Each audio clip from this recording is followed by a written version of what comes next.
So let me tell you a little bit about why I wrote my latest cookbook, Modern Slow Cooker here. But first, I need to go back to 2009. So back in 2009, before I was a cookbook author, I had a Thermomix and I really, really loved it. I thought what you could cook from scratch without any skill was amazing. What I didn't love were the recipes available.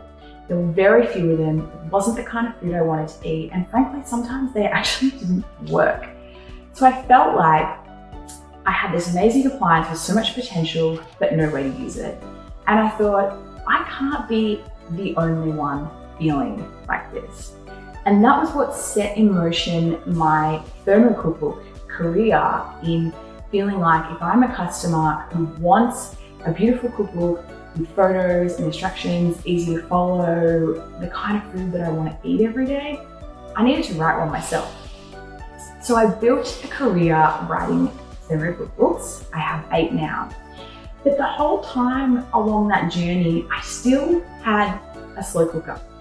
I remember being interviewed a few years ago when my cookbook, Everyday Thermo Cooking, came out, and the host said to me, what do you need other than a thermo cooker? Does a thermo cooker do everything in the kitchen? You need nothing else? I was like, you need a thermo cooker, you need a slow cooker, and you need a toaster. That was the 3 things I said. So I've always cooked in my slow cooker as well as my thermo cooker. I haven't been hugely vocal about this, although I did write an ebook many years ago now, maybe 2016, that was actually also called Modern Slow Cooker. That was combining your thermo cooker and your slow cooker. And I loved that because that's how I cook. Like, I'll do some prep in the thermo cooker and then I'll transfer it to the slow cooker, and Bob's your uncle, right? So the slow cooker has always ticked away and been part of my cooking and my cooking philosophy, but not necessarily, a big focus on what I've shared with you guys. So then fast forward the story to a couple of years ago, and it's my sister Ellen's birthday.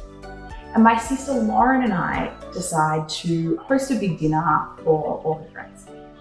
And Lauren's in charge of cooking the lasagna. So she makes these 2 humongous vegan lasagnas using the vegetable bolognese recipe from my cookbook, Thermo Cooker Fresh Favorites.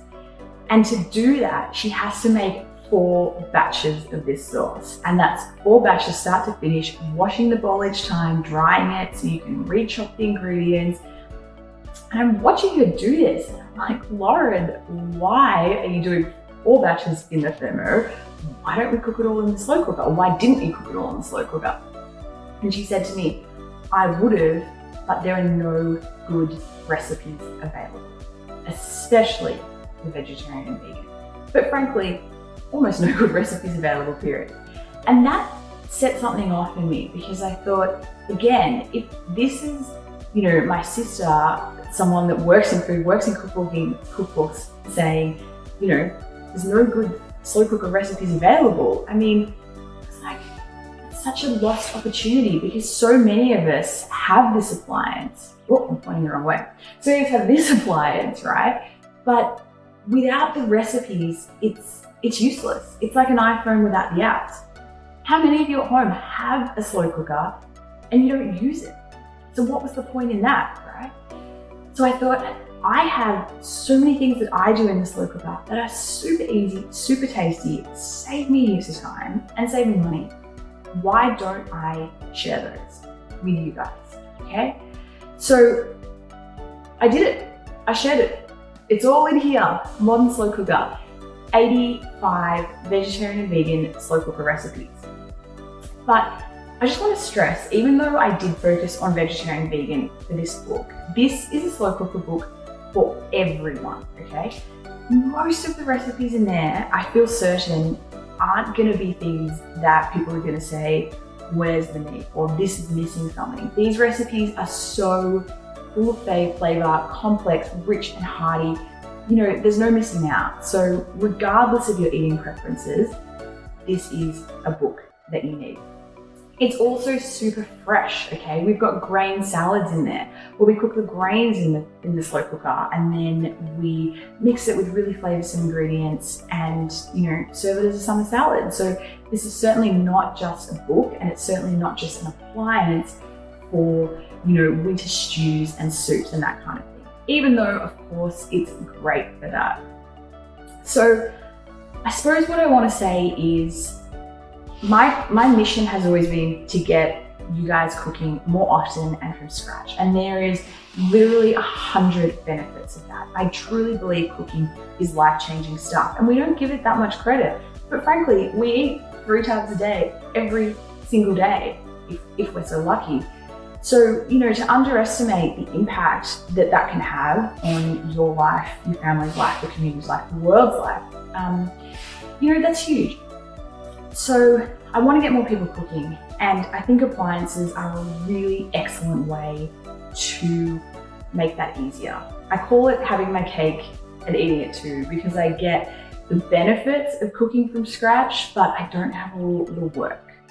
So, this appliance combined with this cookbook really will make your life easier, get you eating more from whole ingredients from scratch. So we're talking like dried chickpeas, dried lentils, those kind of ingredients that frankly in today's kitchens don't get a lot of cooking, but with the slow cooker, it's so easy. And if you've had any of my cookbooks before, or you followed my blog, you will know that if there is an easy way to do something, I am all over it. There is no easier method than what Elise could come up with. So you can be guaranteed that the stuff in here is so easy, so doable, okay? That's what I want you guys to know. If you have a thermo cooker and that's why you follow me, thank you. I promise you there is so much more thermo cooker recipes, accessories, etc. to come from me. In fact, hopefully at the end of this year, we will have another thermo cookbook, fingers crossed. But, in the meantime, I want you guys to think about cooking the way I think about cooking. And when the thermo cooker is the best way to do it, that's what I use. But frankly, sometimes it's not the best way to do it. It's not the quickest way to do it. It's not the easiest way to do it. It's this guy, the slow cooker. So if you have a slow cooker, I want you to dust it off. I want you to get this book. And can I just say, this book is 85 recipes combined with a whole host of tips and tricks, setting up your pantry, how to make the most of slow cooking, how to freeze stuff, because when you're cooking in bulk, freezing is really important. I call my freezer Uber Eats, right? You, instead of getting on the Uber Eats app, you open the freezer and provided you've labeled things well, which I highly recommend, you pull out a bolognese. You've got a meal, you pull out a curry, you've got your Indian takeaway, okay? It's super cheap, it's super sustainable, it's quicker, it's easier to heat it up, okay? So all those recipes, all those tips and tricks in this book is only $29.99. And I promise you, if you look at most of the cookbooks on your shelf, probably including some of mine, that is absolutely the best value we're gonna find, okay? If you don't have a slow cooker, this is the one I recommend, the Brabantia one. I sell it on my website at elisealexandra.com, and you can actually combine the cookbook and the slow cooker for a discounted price, and you will be all set up to get slow cooking, to be eating healthier from scratch, saving time, saving effort. I mean, walking in the door after a day at work and having dinner ready, like ladling it out kind of ready. I don't care how quick anyone else's recipe is, whether it be on the stove or in the thermo cooker, it's never gonna be quicker than that, okay? So happy slow cooking, guys.